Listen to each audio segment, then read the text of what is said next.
pas diimplementasikan di lembaga kita, itu mari kita ambil, namun sekiranya terlihat sepertinya ini susah, mari kita, pikirkan solusinya bersama.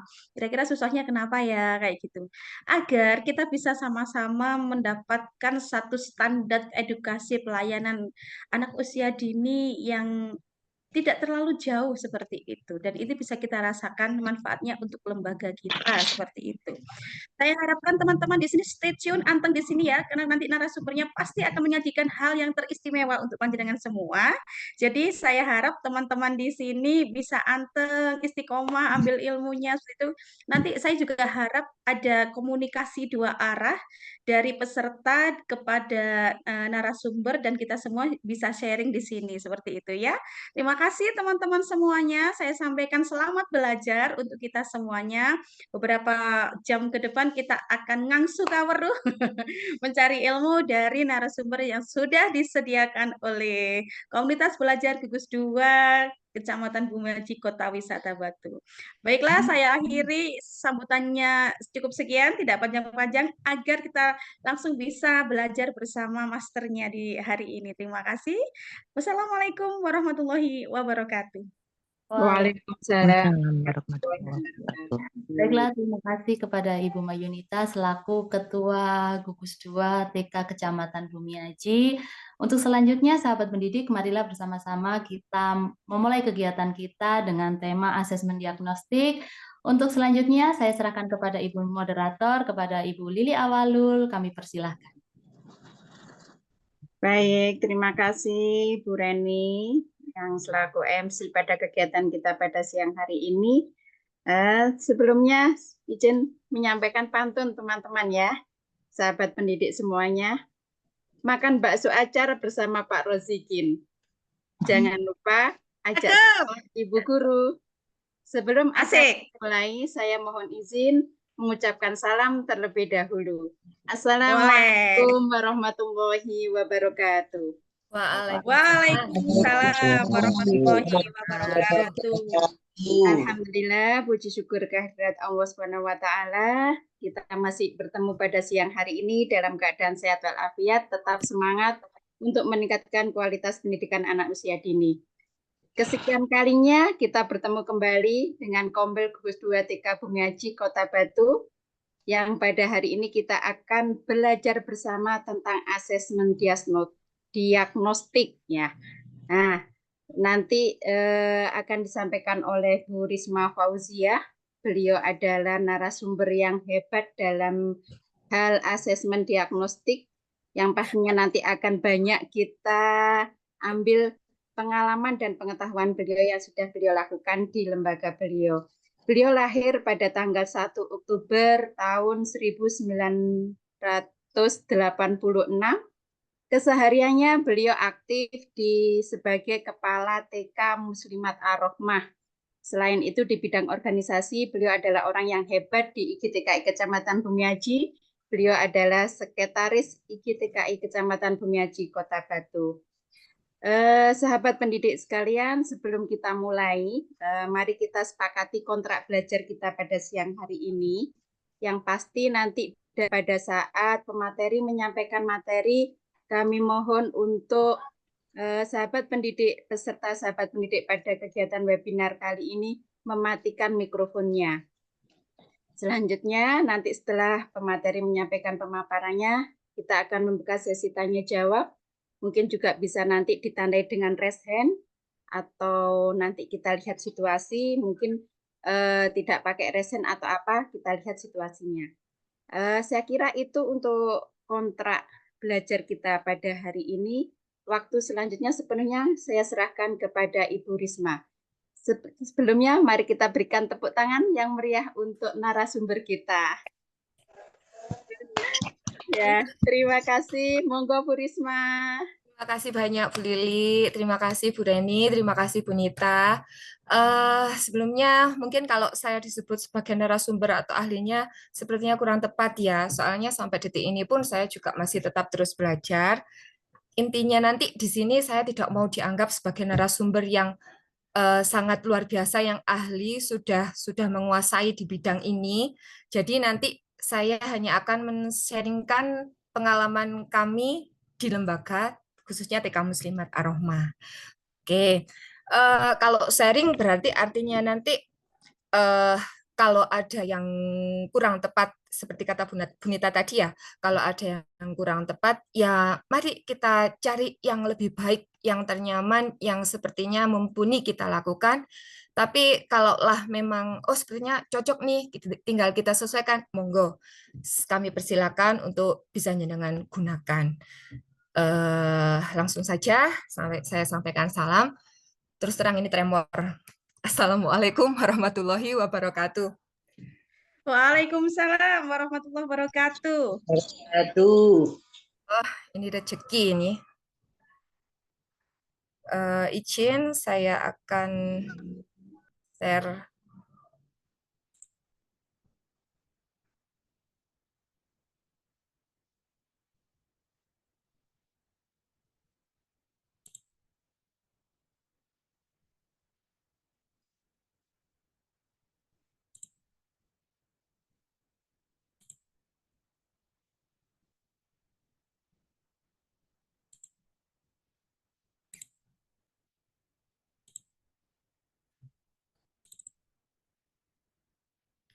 Sudah munculkah? Masih belum, Bu Risma. Oke. Belum. Sebentar.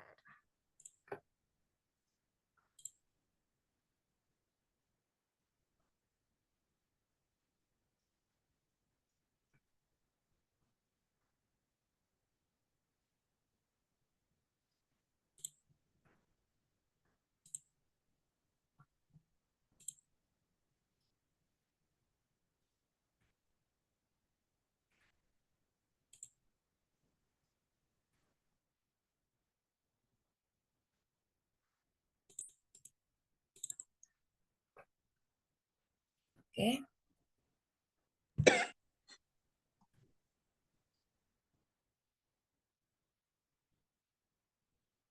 Lama sekali. Oke, sudah munculkah? Sudah. Sudah. Wah, bismillah.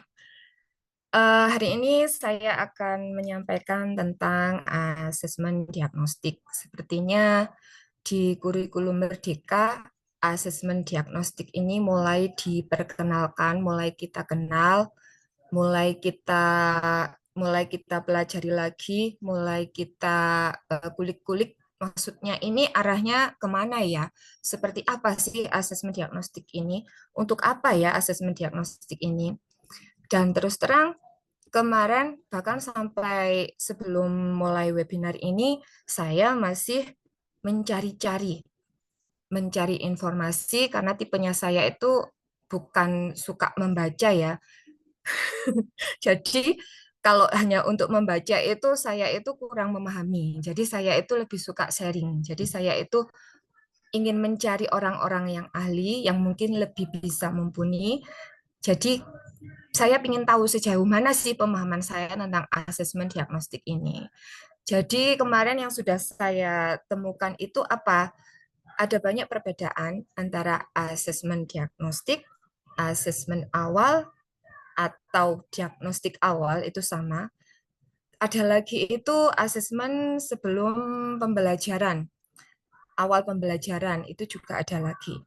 Jadi hari ini saya hanya akan menyampaikan asesmen diagnostik atau diagnostik awal yang kita lakukan untuk menerima calon peserta didik. Bukan mau masuk ke awal pembelajaran atau mau masuk ke awal topik. Tunggu ya.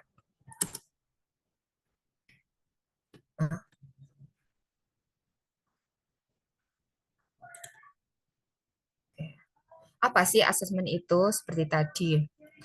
Asesmen itu adalah suatu kegiatan yang di dalamnya itu terdapat proses pengumpulan dan pengolahan informasi untuk mengetahui kebutuhan belajarnya siapa, anak didik kita, calon anak didik kita, bagaimana perkembangannya, dan pencapaian hasil belajar peserta didik sebagai bahan refleksi serta landasan dalam meningkatkan mutu pembelajaran di lembaga kita.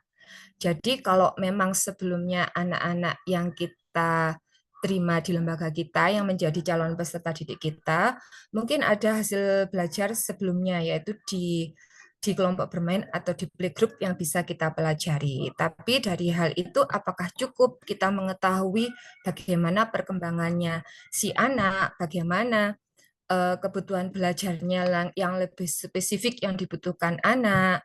Jadi kita perlu mengulik lagi seperti apa yang diperlukan oleh anak tersebut. Terus, karena kita akan melakukan asesmen diagnostik atau diagnostik awal, jadi tujuannya itu untuk mengidentifikasi atau mengetahui kemampuan dasar anak dalam siap nggak untuk masuk di jenjang TK. Siap nggak dia menerima pembelajaran yang dia siapkan oleh guru-gurunya di jenjang TK yang tentunya materinya, kegiatannya itu akan berbeda di tahap sebelumnya. Terus kita juga akan mengetahui kondisi awal anak. Kondisi awalnya baik psikologisnya, baik lingkungan sosialnya. Kemudian mengidentifikasi anak yang sudah paham, setengah paham, dan sangat paham. Ini juga perlu, karena ini nanti akan menentukan strategi belajar seperti apa yang harus kita gunakan. Apakah anak yang sudah paham ini kita layani dengan benar, atau yang setengah paham ini sudah kita layani dengan benar, atau malah yang belum paham ini malah tidak terlayani, harus mengikuti dengan anak-anak yang sudah paham. Tentulah mereka juga akan sulit mengalami peningkatan dalam perkembangannya.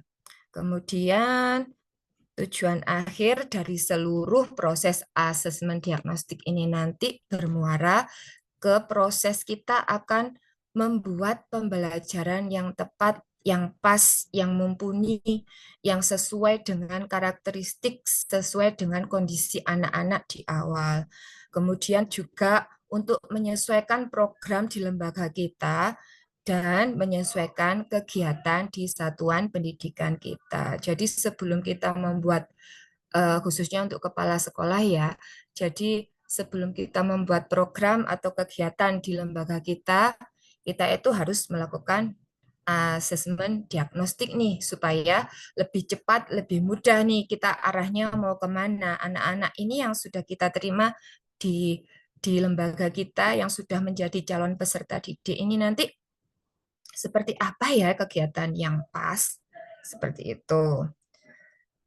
Kemudian ini tadi ya tujuan dari asesmen diagnostik mendiagnosis kemampuan dasar anak didik dan mengetahui kondisi awal anak didik. Karena mendiagnosis, jadi kita harus bisa memberi kesimpulan atau merekomendasikan kemampuan dasar anak didik kita ini seperti apa. Kemampuan anak-anak, kemampuan calon peserta didik kita di awal ini seperti apa. Seperti itu. Dalam asesmen diagnostik ini ada terbagi menjadi dua, yang non-kognitif dan kognitif. Kalau yang non-kognitif itu tujuannya untuk mengetahui, seperti tadi yang sudah saya sampaikan, untuk mengetahui kesejahteraan psikologi dan sosial emosional anak. Kesejahteraan psikologi itu seperti apa? Kesejahteraan psikologi itu apakah perkembangan emosinya, mentalnya sudah sesuai dengan perkembangan yang seharusnya di tahap usia si anak. Misalnya usianya ini seharusnya dia sudah tidak perlu ditunggui lagi oleh ibunya. Namun kenapa dalam prosesnya di awal-awal atau selama kelompok bermain mau peralihan di TK, biasanya kan kita ada MPLS ya, ada apa itu namanya apa iki jenenge bahasane istilahnya apa ya? Masa pengenalan lingkungan sekolah. Ada apa selama 2 minggu boleh ditunggui, ada kebijakan seperti itu dari lembaga ya, itu tidak apa-apa. Tapi kok sampai 1 semester ternyata si anak ini kok masih tetap ingin ditunggui. Jadi apa ya yang terjadi dengan si anak ini, kan kita perlu juga mengulik kan, perlu ada pendekatan lebih lanjut, kita perlu apa ya yang terjadi dengan anak. Kita ingin tahu lagi ini apa. Kalau istilahnya dokter ini kan kita harus memeriksa lebih dalam lagi. Kita perlu mengetahui lebih jauh lagi apa penyebabnya sehingga anak ini, seperti itu. Ada lagi kalau sosial emosional mungkin dari kemandirian, tanggung jawab, atau masih suka ngambek, tiba-tiba nangis, seperti itu. Terus dari tujuan non kognitifnya tadi, aktivitas selama belajar di rumah. Bagaimana kita mengetahuinya selama belajar di rumah, sementara waktu terbanyak si anak itu ada di rumah. Kita tahunya ini dari mana ya? Seperti itu. Pasti ibu-ibu sudah tahu. Oh, kalau mau tahu aktivitas selama belajar, aktivitas anak-anak kalau belajar di rumah ya, cukuplah kita tanya atau wawancara dari orang tuanya atau ibunya ketika mengantar. Seperti itu. Kemudian tujuan yang lain dari non kognitif, kondisi keluarga anak. Kondisi keluarga anak mungkin di awal kita penerimaan siswa baru, ketika kita di awal rapat calon wali murid baru ya, biasanya kan kita baru bertatap muka langsung nih dengan para orang tua, dengan para wali murid.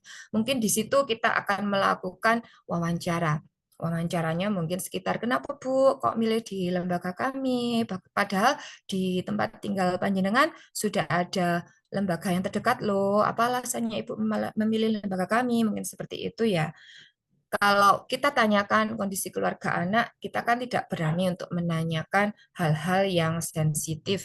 Misalnya si anak ini di rumah ini kondisinya seperti apa. Misal dari kondisi ekonomi kan tidak mungkin kita tanyakan secara langsung. Mungkin kita tanya, bahkan kalau kita menanyakan apa ya, kita mampunya bertanya itu kan mungkin sebatas profesinya ibu, profesinya ayah itu apa, seperti itu.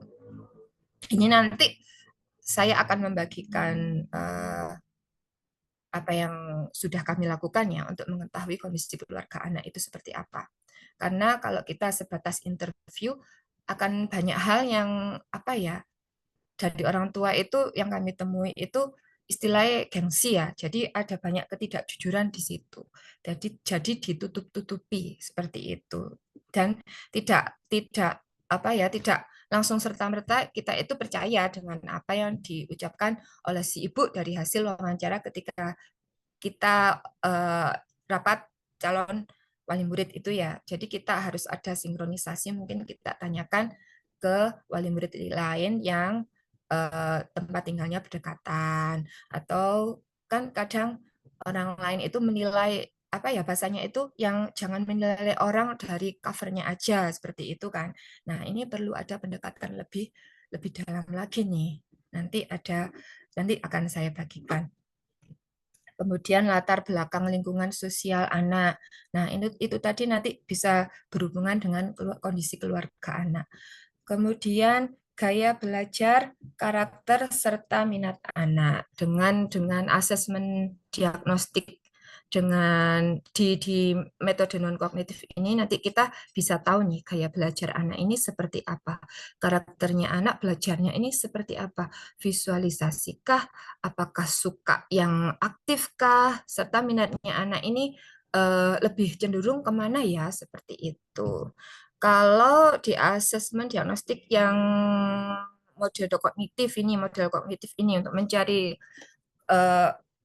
kemampuan yang kognitif nih, mengidentifikasi capaiannya 2 kali, mengidentifikasi capaian perkembangan anak. Jadi kalau kognitif sih ini nanti kita mau tahu ini perkembangan anak ini sejauh apa, mungkin dari perkembangan sosial emosionalnya sejauh apa, emosinya sosial emosionalnya seperti apa, seperti itu ya.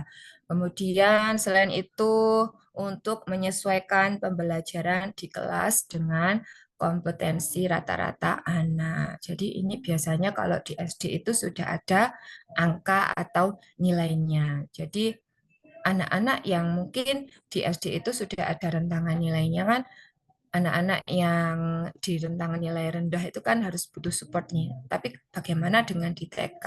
Seperti itu ya. Kita skip yang ini, yang kognitif, karena kita nanti fokusnya di non-kognitif. Nah, ini hasil diagnostik ini untuk apa ya? Supaya apa ya?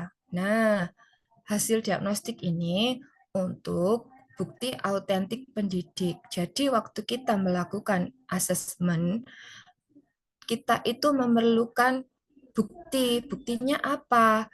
Foto, hasil wawancara, hasil observasi, ada angket khusus, ada kuesioner khusus, itu ada buktinya. Itu nanti sebagai referensi kita. Mungkin nanti setelah 6 bulan lagi anak-anak akan menerima raport, jadi bisa kita sampaikan sebagai pembanding. Ibu, ayah, ini ketika kondisi awal anak masuk di lembaga kita, kondisi awalnya seperti ini. Sekarang anaknya sudah seperti ini. Berarti itu akan nampak peningkatan yang sudah dicapai oleh anak. Kemudian untuk apa lagi hasil diagnostiknya? Menyusun modul ajarnya pendidik. Jadi kita lebih mudah nih, lebih cepat nih untuk mengelompokkan CP atau ATP-nya yang harus kita keluarkan nih, harus kita kuatkan nih, ini anak-anak ini yang lebih banyak, ini yang tidak mampu di apa, yang tidak mampu, maaf, yang kurang mampu ini di bagian apa ya. Jadi ini kita kita perbanyak lagi di modulnya seperti itu. Terus hasil lain untuk apa? Untuk memberi bimbingan pada anak yang belum mencapai tingkat perkembangan yang diharapkan. Jadi kita kan pinginnya semuanya merdeka nih, semuanya itu sama, kita layani sama. Tapi setiap anak mempunyai karakter dan kemampuan yang berbeda. Karena kita sudah punya hasil asesmennya, jadi kita lebih spesifik, lebih tahu kemampuannya si siapa ya, misalnya si A sejauh ini seperti ini, si B ternyata sudah melampaui batas ini. Jadi ketika anak-anak yang belum mencapai tingkat perkembangan yang kita harapkan, yang sudah ada standarnya di lembaga kita bisa memberikan perhatian khusus, bimbingan tertentu, alat bantunya, medianya yang lebih simpel lagi, yang mudah dipahami oleh si anak yang belum mencapai tingkat perkembangan tersebut. Hasil diagnostiknya untuk apa lagi? Memperbanyak bahan ajar. Nah, ini tadi. Jadi ketika kita tahu ada beberapa anak kita yang ternyata itu perkembangannya ini belum mencapai dengan apa yang kita harapkan, artinya gurunya harus menentukan strategi lain. Nah, ini manfaat lain, menentukan strategi ya. Memperbanyak bahan ajar visual dan teks. Mungkin dia ini memang tipe belajarnya itu tipe yang suka ada gambar nih ya. Tidak cukup untuk dengan kita bercerita atau ngobrol aja seperti ini.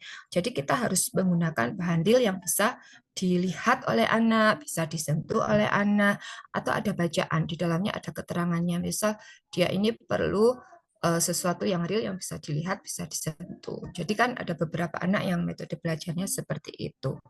Kemudian ini tadi menentukan strategi dan informasi psikologis anak. Ini juga penting karena psikologis anak itu setiap datang itu kan dari moodnya sudah kita amati. Dari datang, dari pagi kita sambut, sudah kita lihat bagaimana si anak ini datang, sambutan, menerima nggak sambutan kita. Atau di tengah-tengah itu awalnya tadi datang, diantar ibunya sudah ceria. Kenapa di tengah-tengah kok tiba-tiba nangis? Ada apa? Oh ternyata dikulik-kulik, diusut-usut, kita mungkin by WA sama ibunya, Bu ini tadi kenapa?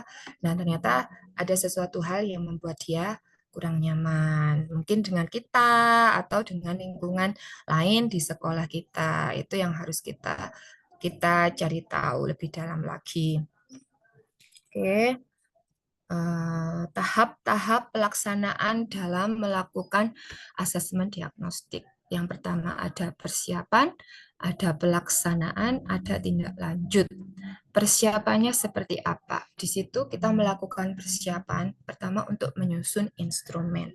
Instrumen ini sebenarnya tidak ada patokan khusus. Terus terang, tahun kemarin itu kami melakukan sumber-sumber yang kita dapat untuk menyusun instrumen itu kami menemukan di TikTok. Mungkin ibu-ibu yang lain juga sudah mendapatkan itu, atau instrumen lain yang kita dapat itu dari KPSP atau komunikasi pergerakan, sosialisasi dan persepsi. Seperti bukunya itu yang hijau seperti ini loh, Bu. Kok Kak Ketok. Yang dari Posyandu itu loh, yang ada 60 bulan, 66 bulan, 54 bulan itu. Atau bisa jadi wah itu ribet banget, butuh waktu lama ini. Nah, itu bisa kita susun sendiri, kita sesuaikan dengan apa yang kita mau. Contohnya kalau kita mau mencari tahu kemampuan anak ini di fisik motorik halusnya kesiapannya seperti apa ya. Mungkin kita siapkan medianya, misal nih medianya itu kacang panjang. Si kacang panjang ini anaknya sudah mau nggak megang kacang panjangnya? Sudah mampu nggak? Sudah mahir belum memotek? Memotek ya bahasanya ya, bahasa Indonesianya apa ya? Mudul-muduli kok bahasa Indonesianya apa sih? Memotek terus memasukkan ke dalam plastik atau botol-botol kecil seperti itu, atau dengan manik-manik seperti itu. Nah, itu bisa kita buat sendiri. Instrumen yang kita buat itu bisa dengan metode observasi, wawancara, atau tes sederhana seperti yang saya ungkapkan tadi. Kemudian persiapan yang lain kita juga harus menyiapkan tempat. Kalau tempatnya ini mau di halaman apa di kelas ya?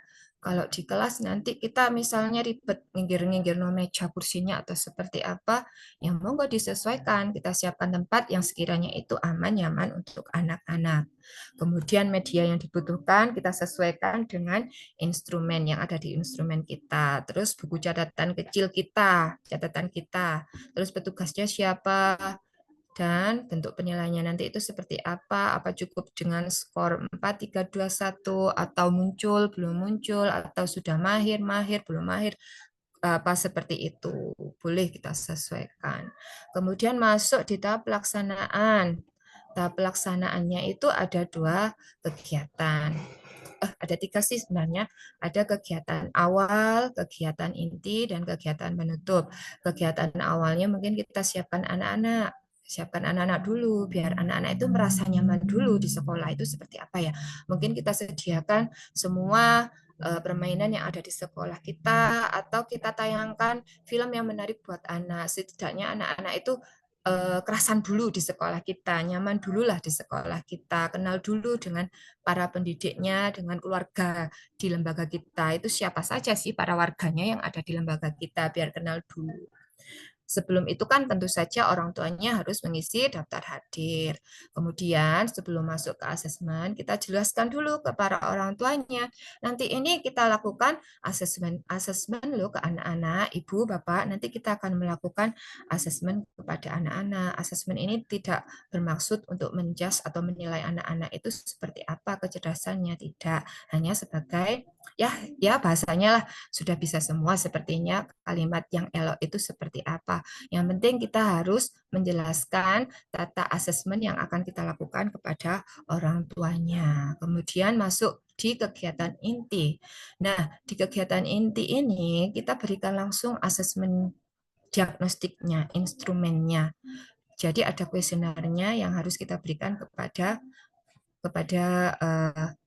anak-anak. Ingat kuncinya, ketika kita memberikan tugas atau mengerjakan tugas sesuai dengan instrumen kita, anak-anak jangan diberi penjelasan atau diajari terlebih dahulu, tetapi langsung anak diberi tugas sesuai dengan instrumen asesmen yang kita buat tadi. Jadi kalau misalnya ternyata jadi intinya itu anak langsung diberi tugas dan mengerjakan tugas tersebut. Tapi bila tiba-tiba di tengah prosesnya ada anak yang mengalami kesulitan, bisa diberi kesempatan untuk mengulanginya 2 kali atau dengan menyederhanakan materi atau tugas yang kita berikan di instrumen tersebut. Kita kan nggak tahu yang sulitnya ini bagian mananya si anak ini melakukan tugasnya. Ya, jadi mungkin dengan solusinya, kita coba dulu udah 2 kali, yuk kita coba dulu. Ternyata masih belum bisa si anak. Ya sudah, kita sederhanakan dulu lagi instrumen atau tugasnya di instrumen tersebut. Kemudian kegiatan penutup, tentu saja kita akhiri kegiatan asesmennya di tersebut, lalu kita kembalikan lagi anak-anak kepada orang tuanya. Masuk di tahap pelaksanaan tindak lanjut. Tindak lanjut dari hasil asesmen tadi untuk apa? Untuk menganalisis hasil asesmen. Siapa yang menganalisis? Tentu petugasnya tadi yang sudah melakukan asesmen kepada calon peserta didiknya dengan catatan kecil atau dideskripsikan hasil kerja anak dengan mencatat kemampuan atau tidak kemampuannya. Nah, jangan lupa kalau bisa diusahakan ada foto setiap kegiatan. Mungkin nanti ada hal yang terlewat dari apa yang sudah dilakukan anak. Jadi bisa menambah-nambah deskripsi hasil kerja anak. Terus dari tindak lanjut ini untuk apa? Untuk menentukan kebutuhan belajar anak, di mana dari kebutuhan belajar anak ini nanti yang kita gunakan untuk menyusun program pembelajaran kita selanjutnya. Jadi setelah kita melakukan asesmen, kita deskripsikan, petugasnya ini sudah mendeskripsikan kemampuannya dan ketidakmampuannya ini di bagian apa nih. Nah, itu nanti untuk menentukan, itu nanti muaranya nanti ke program pembelajaran lembaga kita. Jadi rekomendasi hasil asesmen ini bisa kita berikan ke kepala sekolah, pemegang kebijakan, atau orang tua. Tadi seperti yang saya sampaikan bisa kita berikan di saat penerimaan rapot semester awal atau semester akhir. Kemudian harapannya dari tindak lanjut ini bisa merumuskan dan memberikan layanan pembelajaran sesuai kebutuhan dan kemampuan setiap anak. Nah, dari gambaran tadi, dari prosesnya yang seperti itu, pentingkah kita melakukan asesmen diagnostik? Karena dengan mempertimbangkan tujuannya tadi apa saja, membantu pendidik memperoleh gambaran nyata tentang kondisi awal anak yang menjadi subjek didik kita. Nah, kira-kira nih, kita ini sudah mendapat gambaran. Nah, gambaran nyata nih, nyata karena apa? Kita sudah melakukan asesmen, ada catatannya, ada buktinya, ada fotonya tadi. Jadi kita sudah punya nih gambaran kondisi awal anak untuk menjadi subjek didik kita. Kemudian tujuan kedua, pendidik yang profesional akan secara cermat dan rinci menemukan serta mendeskripsikan berbagai potensi baik anak. Potensi baiknya di dalamnya itu ada pengetahuan sikap, perilaku, dan keterampilan. Nah, keterangan yang tujuan selanjutnya, keterangan awal sebagai hasil asesmen ini perlu disampaikan pada orang tua atau pihak keluarga anak. Nah, ini bisa kita sampaikan mungkin di sebelum masuk pembelajaran atau tadi di penerimaan rapot. Seperti itu tujuannya. Ini kita sudah tahu nih, ternyata asesmen diagnostik ini juga berguna loh, juga banyak manfaatnya loh, karena kita ini bisa cepat tahu kondisi awalnya anak ini seperti apa, sehingga kita mudah untuk menentukan program pembelajaran kita selanjutnya ini seperti apa, modulnya seperti apa, dan ATP-CP yang kita masukkan ini apa saja. Oke, jadi Bapak Ibu, jadi sahabat pendidik di seluruh Indonesia, mari sama-sama dengan apa yang saya sampaikan tentu saja ini belum tentu benar. Saya kemarin juga banyak sekali scrolling di PMM, asesmen diagnostik itu banyak sekali di sana. Silakan jenengan juga meluncur di sana atau di Pautpedia juga ada banyak sekali atau sharing dengan teman. Jadi silakan disikapi apakah asesmen diagnostik ini pentingkah kita lakukan dengan pertimbangan tujuan-tujuan tadi. Kalau memang penting, sepertinya sangat membantu untuk lembaga kita, untuk meningkatkan mutu lembaga kita. Ayo sama-sama kita cari yang terbaik untuk lembaga kita. Ya memang mungkin menurut jenengan ini sangat berat ya, sangat ribet banget sih kate ono ngene-ngene iki. Ribet banget ngapain pakai gini-ginian. Ya, jangan seperti itu. Kembali lagi, kalau memang kita mau menjadi pendidik yang profesional, mau membuat mau menjadikan lembaga kita ini yang bermutu, tidak kalah dengan lembaga-lembaga yang lain, alangkah lebih baik jika kita melakukan asesmen diagnostik supaya tidak asal-asalan dalam menyusun program pembelajaran, dan yang terpenting seluruh anak dengan berbagai keunikan dan kehebatannya itu juga terlayani dengan maksimal. Oke, mungkin itu saja. Terima kasih. Sebentar sebelum saya tutup ya, saya mau share contoh instrumennya. Contoh instrumen di lembaga kami itu seperti apa?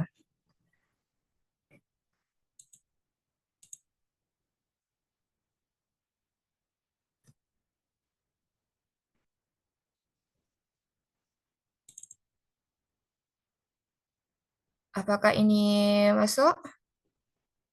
Nah, ini yang kita dapat di mungkin ada beberapa ibu-ibu yang sudah ibu-ibu, bapak ibu guru atau sahabat pendidik ini sudah bersahabat baik dengan kader posyandu. Akhirnya mendapatkan kuesioner pra-screening perkembangan anak yang kalau kami itu sampelnya ingat nggak? Biasanya didapat dari Pustu atau kita minta sendiri. Itu umumnya seperti ini. Biasanya begini nih tampilannya. Monggo kalau mau dipakai boleh. Ini lebih apa ya? Lebih simpel lah. Tapi kalau kami itu menggunakan yang ini. Munculkah yang ini? Belum, Bun. Yang instrumen asesmen awal?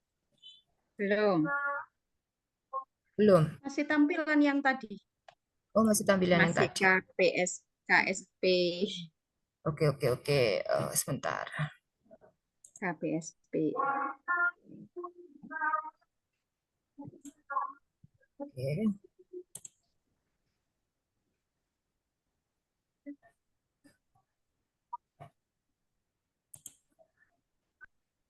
Ini muncul? Muncul. Ya, sudah muncul, Bun. Alhamdulillah ya Allah. Sudah kopiah sih. Nah, kalau di kami ini yang kami dapat di TikTok kemarin, instrumen asesmen awal itu seperti ini. Mungkin ada teman-teman yang mau sharing. Wah, ini terus terang, kami coba tahun kemarin ini, satu anak itu membutuhkan waktu 15 menit dengan satu guru. Sepertinya kita kurang taktik nih, kurang strateginya, kurang bijak nih, supaya lebih cepat itu seperti apa. Jadi ada beberapa hal yang harus kita percepat. Mungkin ada beberapa hal yang harus kita sesuaikan dengan lembaga kita. Ini tadi kesimpulan dan rekomendasi menulis dan pra menulisnya tadi. Ini rekomendasinya dari siapa? Yang mengisi kesimpulannya ini siapa? Tentu saja gurunya. Tentu saja petugasnya yang melakukan asesmen diagnostik ke calon peserta didiknya. Nah, ini sudah disendirikan. Asesmen bahasa komunikasi, baik nonverbal, verbal. Nah, banyak sekali kan? Terus, ya kalau siswanya 10 ya, kalau siswanya 20 ini kan ya 2 hari kayaknya. Ini ada motorik kasar, motorik halus, seperti itu. Ini harus kita siasati strategi yang cepat ini seperti apa. Kemudian ada interaksi sosial dan emosi, asesmen kemandirian. Nah, ini format wawancaranya. Bunita tahukah yang ini? Saya ini tidak tahu ini format wawancara ini ditujukan kepada siapa ya? Ke gurunya atau ke orang tuanya ya? Ini soalnya kemarin saya belum mengeksekusi yang ini. Karena saya Ini sebenarnya lebih pada refleksi guru setelah habis asesmen anak. Oke, siap. Nah, kalau seperti ini ya pertanyaannya ya.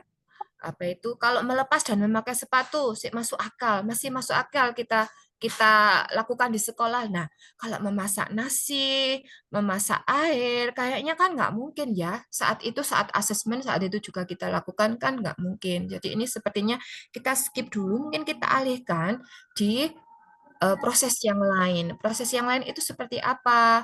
Nah, saya ada tambahan lagi, yaitu jurnal home visit. Jadi saya itu ada, mangi apa caranya ya? Lali aku. Ini, oh Gusti. Konyol Jadi kami banget Bu Risma. jadi itu eh, apa melakukan home visit ke setiap wali murid. Mangi apa Bunita caranya Bunita? Allahu Akbar. Saya panik. Apa? Tarik nafas dulu.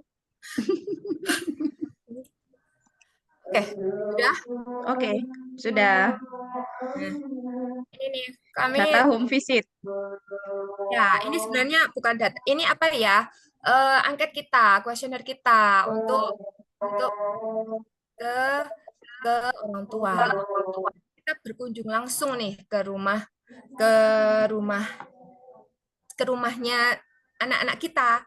Jadi satu hari ini kita tentukan hari apa bersama dengan seluruh guru kita hadir ke situ.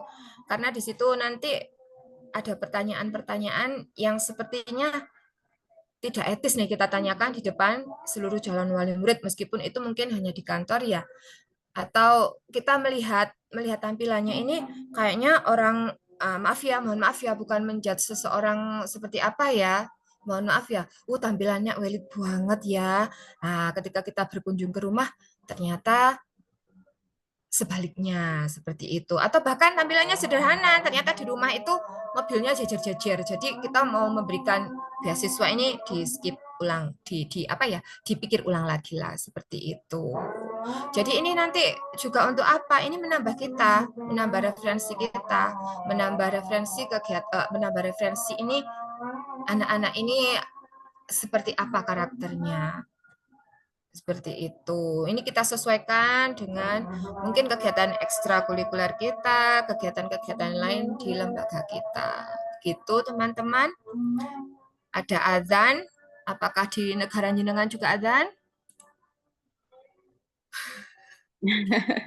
Di saya masih belum.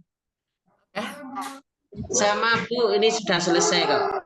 Ya, ya sudah sambil menunggu adzan saya tutup ya. Mungkin jika ada yang apa ya sharing ya, ada yang kurang tepat, ada yang perlu diperbaiki, mohon masukannya. Kami juga sangat terbuka untuk menerima saran-sarannya, tentunya untuk kebaikan lembaga kita bersama. Saya akhiri, mohon maaf jika ada salah kata, salah penyampaian. Saya tidak bermaksud menjadi narasumber, saya hanya berbagi apa yang sudah kami lakukan di lembaga kita. Saya akhiri, wassalamualaikum warahmatullahi wabarakatuh. Waalaikumsalam warahmatullahi wabarakatuh. Terima kasih Bu Risma atas paparan materinya yang luar biasa, kalem, tenang, tetapi sangat mengena, sehingga jujur saya sendiri merasa termotivasi. Selama ini masih bingung. Mohon maaf, kita skip sebentar ya. Di tempat saya adzan pas dekat sekali. Mohon maaf.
Baik, terima kasih Bu Risma paparan yang luar biasa. Sahabat pendidik sekalian, pada kesempatan berikutnya kita beri kesempatan untuk sahabat pendidik bisa memberikan tanggapan, umpan balik, atau juga sekaligus pertanyaan. Di sini kita sharing-sharing setelah tadi dipaparkan oleh Bu Risma panjang lebar dan cukup jelas dan cukup memotivasi. Khususnya saya sendiri yang masih belum pernah melakukan, rasanya pingin untuk segera melakukan karena saya rasa itu juga sangat penting bagi langkah awal kita untuk melakukan layanan pendidikan di lembaga kita masing-masing. Monggo untuk teman-teman sahabat pendidik sekalian yang berkenan memberikan tanggapan atau sharing atau menyampaikan pertanyaan-pertanyaan, kami persilakan.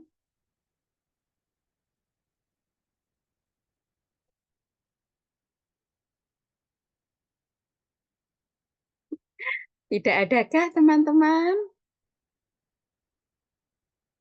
Bu Nita, mari memberikan pemantik Bu Nita supaya kita hidup forum kita. Bagaimana memberikan tanggapan atau apa supaya pengalaman-pengalamannya Bu Nita mungkin di sekolahnya sudah pernah dilakukan, sudah sering Ya, dilakukan. Oke. ya. Terima kasih teman-teman, terima kasih Bu Risma, luar biasa materinya ya. Jadi kalau berbicara tentang asesmen diagnostik ini pastinya kita akan flashback ke awal sebelum tahun ajaran baru dimulai seperti itu. Jadi teman-teman mungkin eh, enaknya asesmen diagnostik itu memang dilakukan sebelum kita resmi menerima peserta didik baru pun itu enggak apa-apa ya. Jadi dilakukan, oh ini kesiapannya seperti ini. Kita dapat data anak ini ternyata kesiapannya secara fisiknya, secara kognitifnya itu sampai di level mana, kan seperti itu. Sehingga kita nanti ketika membuat satu program perencanaan pembelajaran itu tepat sasaran, saya kira seperti itu ya. Dan memang ini juga tak kalah pentingnya berpengaruh terhadap kita menentukan bahwa anak ini nanti tergolong peserta didik reguler atau peserta didik mohon maaf yang memiliki hambatan perkembangan seperti itu sehingga ada tindak lanjutnya. Nah, mungkin dari teman-teman di sini Bu Lili selaku moderator bisa menanyakan kepada lembaga-lembaga atau yang hadir di sini dipilih secara acak untuk bisa memberikan tanggapan atau mungkin cerita praktik baiknya di sini tentang seperti itu. Andai kata misalkan yang tertunjuk, aku belum pernah melakukan itu, nggak apa-apa, belum pernah melakukan dan bagaimana rasanya kan seperti itu. Atau mungkin ternyata yang ditunjuk, oh pas sudah pernah melakukan. Nah, itu bisa berbagi sharing di sini. Terima kasih. Baik, terima kasih Bu Nita. Saya akan memilih acak ya, menebarkan sampur. Kemana kira-kira jatuhnya sampur ini? Mungkin sahabat pendidik yang jauh dari Kecamatan Ujung Selatan. Bu Nini dari TK Jonrejo, TK Kartini Jonrejo. Monggo Bu Nini kita sharing berbagi pengalamannya terkait dengan kegiatan asesmen diagnostik. Bu Nini.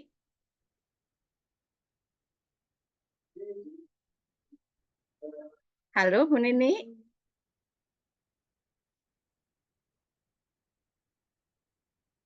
Sepertinya Bu Nini tidak sedang tidak mungkin Bu Titi Uminarti.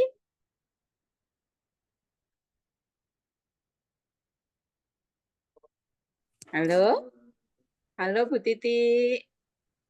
Ada Bu Dewi Waisaro juga di sini dari Iya, ada Bu. gugus. Dari Ya, gugus 1 ya, Bu Dewi ya. Bu ya. Sari ya. Ya. Bu Saroh, monggo Bu Saroh. Maaf Bu, saya sambil ke TPQ nih. Sambil anak. Ada di chat sepertinya Bu Lili. Ada Oke. pertanyaan di chat Bu Nggak Lili. bisa fokus. Ngapunten, nggak bisa Oh fokus. iya, baik Bu Oh Saroh. ya. Mungkin dari teman gugus 1. Teman gugus 1 Bu Arofah ya. Monggo Bu Arofah.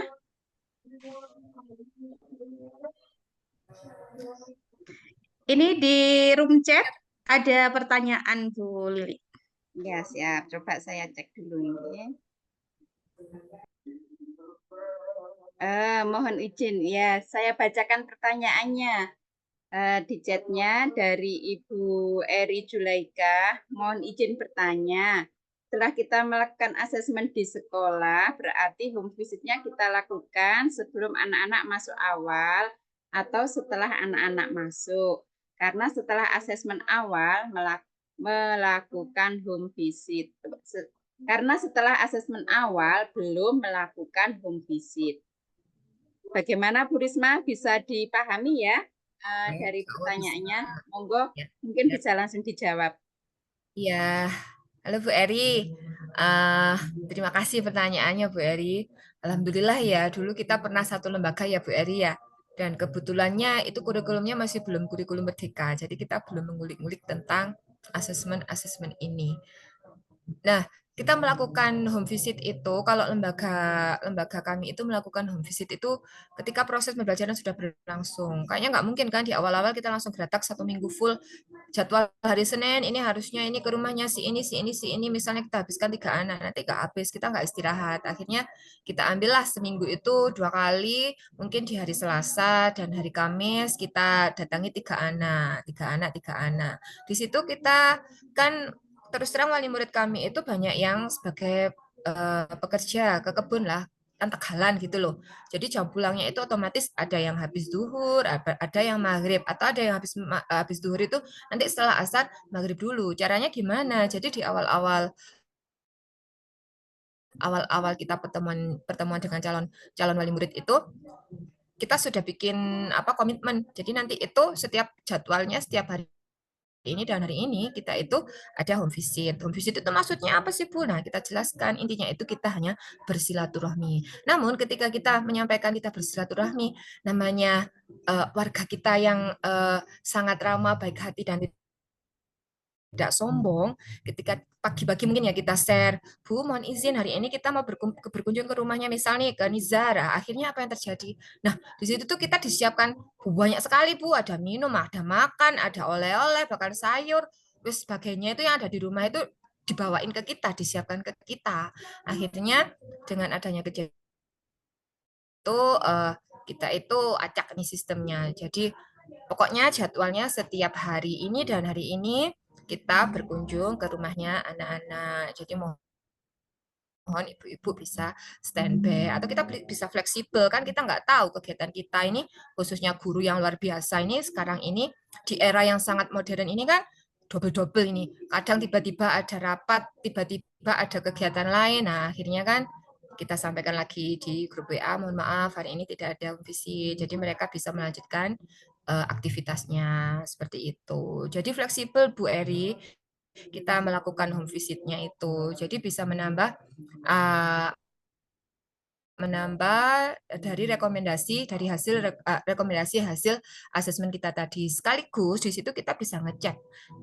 Kalau di sekolah ini sudah misal nih, kalau kami itu kan ada kegiatan sholat, kita bisa ngecek di sekolah ini setiap pagi anaknya ini kalau sholat khusyuk. Kenapa kok setiap disuruh kami minta untuk baca sholat dengan gerakannya sendiri itu kok jadi tidak bisa.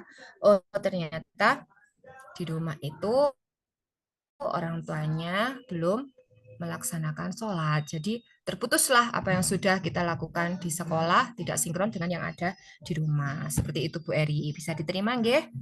Gitu aja. Terima kasih Bu Risma. Bu Eri, bagaimana Bu Eri? Apakah masih ada yang kurang atau perlu ditambahkan atau berbagi sharing lagi Bu Eri? Oh, sudah matur nuwun. Ya, terima kasih Bu Eri. Mungkin untuk teman-teman yang lain, sahabat pendidik yang lainnya, kita masih ada waktu, masih ada cukup waktu, mungkin kita masih bisa berbagi atau sharing-sharing berbagi pengalaman atau bagaimana.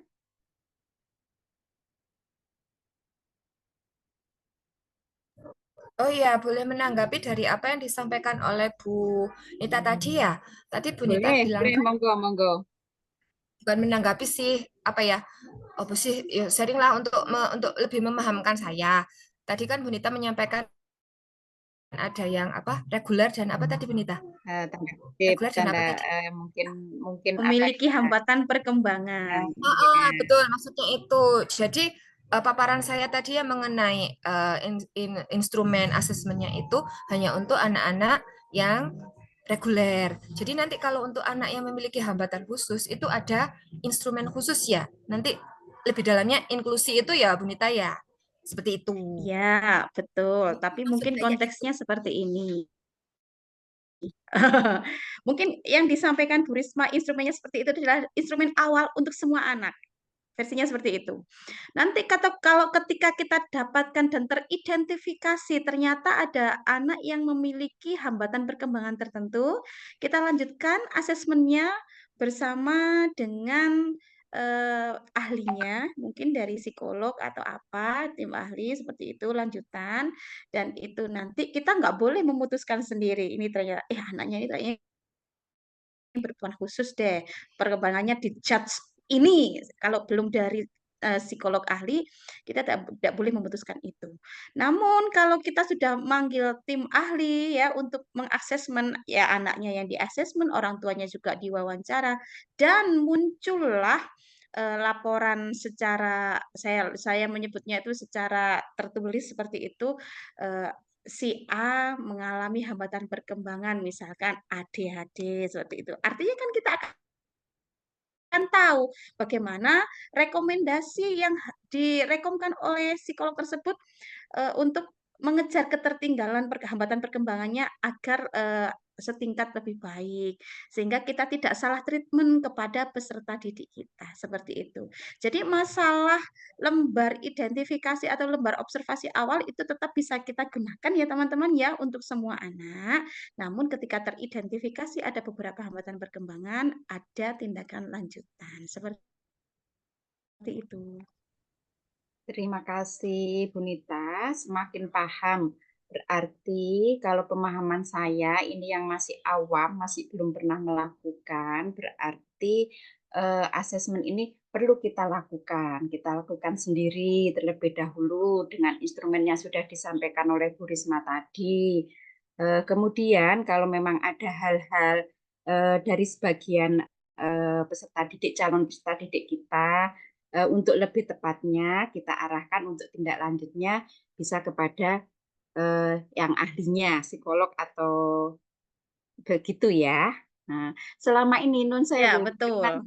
karena Nun Sewu selama ini kami sendiri di lembaga saya sendiri itu belum pernah melakukan karena saya merasa takut haruskah ini yang melakukan adalah ahlinya begitu. Sedangkan selama ini pengalaman saya selaku selama menjadi pendidik memang benar sekali asesmen awal itu perlu kita lakukan supaya apa? Supaya kita dalam memberikan layanan itu bisa lebih tepat, lebih maksimal karena gaya belajarnya anak-anak itu beda, kebutuhan yang perlu kita layani juga berbeda-beda, Betul sehingga sekali.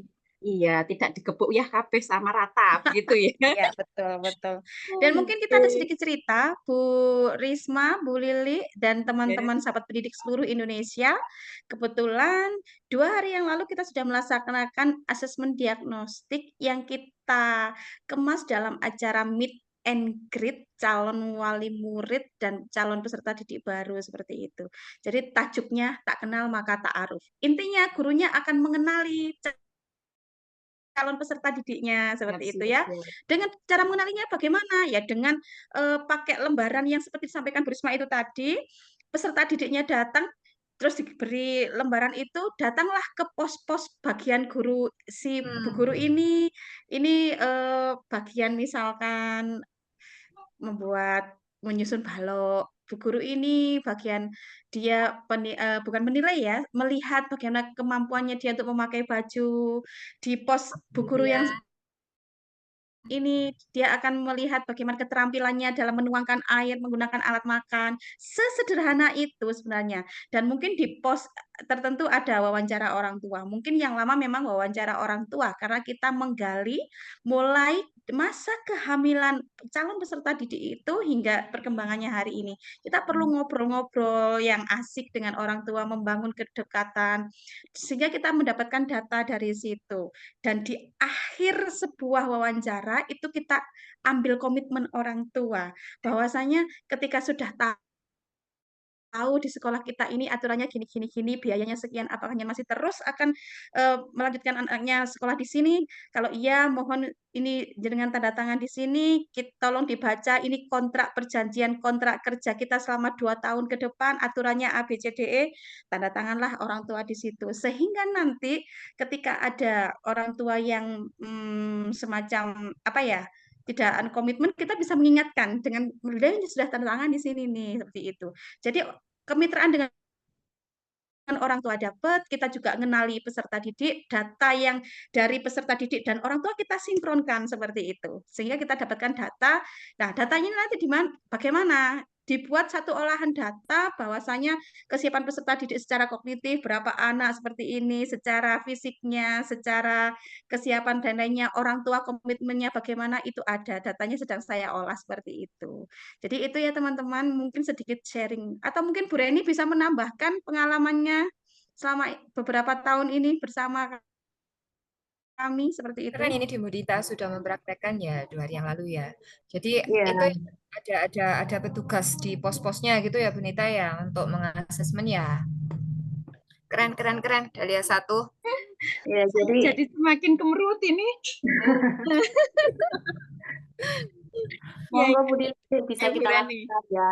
Mumpung ini kita masih kan masih proses untuk menuju tahun ajaran baru, kan masih ada hampir 2 bulan. Jadi di proses ini sembari kita juga menyiapkan untuk pembelajaran di awal semester, jadi melalui hasil dari asesmen tadi bisa kita gunakan sebagai pijakan kita menyusun modul ajar seperti yang tadi disampaikan oleh Bu Risma. Jadi kalau di TK Dahlia 01 memang di awal-awal sudah kita lakukan seperti yang kemarin kita lakukan, ada pos-pos, jadi kita bagi tugas. Kalau memang di lembaga jenengan gurunya hanya sedikit, jadi kita bisa bagi tugas, kita bisa bagi beberapa hari. Jadi kita bisa maksimalkan, ini kan anak-anak sudah mulai kegiatan pengayaan, jadi untuk modul ajar kebetulan di lembaga kami sudah selesai, jadi kita tinggal pengayaan yang mana kita bisa di sela-sela itu melakukan asesmen terhadap peserta didik, calon peserta didik yang baru. Seperti itu teman-teman. Terima kasih Bu Reni. Semakin menambah semangat untuk melakukan yang sama dengan panjenengan semuanya yang sudah hebat-hebat ini. Bagaimana teman-teman sahabat pendidik sekalian? Masih ada yang perlu kita sharingkan atau ada hal yang masih mau ditanyakan? Monggo. Oh iya, Bu Reni, ini di chat ada beberapa chat yang menyampaikan bahwasanya link absen tidak bisa dibuka. Masih belum bisa dibuka. Kemungkinan akun yang dipakai belum login, jadi hanya di absen beliau ketika mengetuk link presensinya itu belum login terhadap akunnya. Ini bisa kok login pakai akun belajar ataupun akun Gmail biasa, yang penting sudah login. Coba dicoba lagi ya sahabat pendidik yang masih belum absen. Bagaimana Ya, Ibu Bapak? Bu Lili, mohon izin. Ya, J, monggo Bu. Jika untuk isi presensi, mungkin bisa di-copy dulu linknya ke clipboard atau mungkin di WA seperti itu ya. Baru nanti bisa dicoba untuk login kalau sudah masuk di situ ya. Terima kasih, seperti itu triknya. Karena mungkin kita akan segera mengakhiri ya. Baik, terima kasih Bu Nita. Saya kira sudah cukup tadi sharing kita, banyak hal yang sudah kita sampaikan, terutama saya pribadi. Setelah banyak terima kasih saya ucapkan kepada Bu Risma selaku narasumber dan juga Bu Nita, Bu Reni, dan teman-teman semuanya, sahabat pendidik semuanya yang telah berbagi kesempatan, berbagi sharing pengetahuan, dan telah memberikan motivasi kepada kami yang belum pernah melakukan. Mudah-mudahan kita semua bisa maju bersama, meningkatkan kualitas pendidikan anak ini bersama dengan layanan sebaik-baiknya. Kalau memang sudah cukup, saya akan mengembalikan kepada Bu MC. Mohon maaf yang sebesar-besarnya atas kekurangan saya dalam membersamai Bu Risma menyampaikan materi pada siang hari ini. Saya akhiri. Wabillahi taufiq wal hidayah. Wassalamualaikum warahmatullahi wabarakatuh. Waalaikumsalam warahmatullahi wabarakatuh. Ya Kami teman-teman, serahkan kita kepada Bu beri Reni. aplaus untuk Bu Risma dan juga Bu Lili Awalul. Terima kasih kepada Bu Risma selaku narasumber yang telah memberikan materi yang sangat-sangat hebat hari ini, yang mana bisa kita jadikan motivasi bagi teman-teman sahabat pendidik yang belum melaksanakan asesmen diagnostik. Tentunya masih ada waktu, jadi kita bisa melakukan asesmen di sela-sela kita menuju tahun ajaran baru. Jadi PR-nya kita nanti ketika kita libur panjang adalah mengolah hasil dari asesmen diagnostik yang sudah kita berikan kepada anak-anak. Dan tentunya terima kasih juga kepada Bu Lili selaku moderator yang telah membuat acara kita semakin semarak hari ini, di sore hari ini dari jam 2 tadi hampir setengah 4 kita telah sama-sama mengikuti kegiatan webinar tentang asesmen diagnostik di awal tahun ajaran baru. Jadi tadi sudah dijelaskan sama Bu Risma, asesmen ini adalah asesmen awal untuk calon peserta didik baru, bukan asesmen yang kita lakukan untuk awal pembelajaran. Nanti kita temanya berbeda lagi, nggih? Bu Risma kalau seperti itu. Nah, buat sahabat pendidik semuanya yang belum bisa melakukan presensi, bisa masuk ke grup WA Komunitas Belajar Gugus 2 yang sudah ada di PMM. Jadi silakan nanti masuk ke situ, nanti link presensi bisa kita share juga di situ. Kemudian nanti teman-teman sahabat pendidik akan mendapatkan sertifikat dari kami yang mana 2-3 hari ke depan insya Allah bisa kami kirimkan melalui email yang dicantumkan di presensi.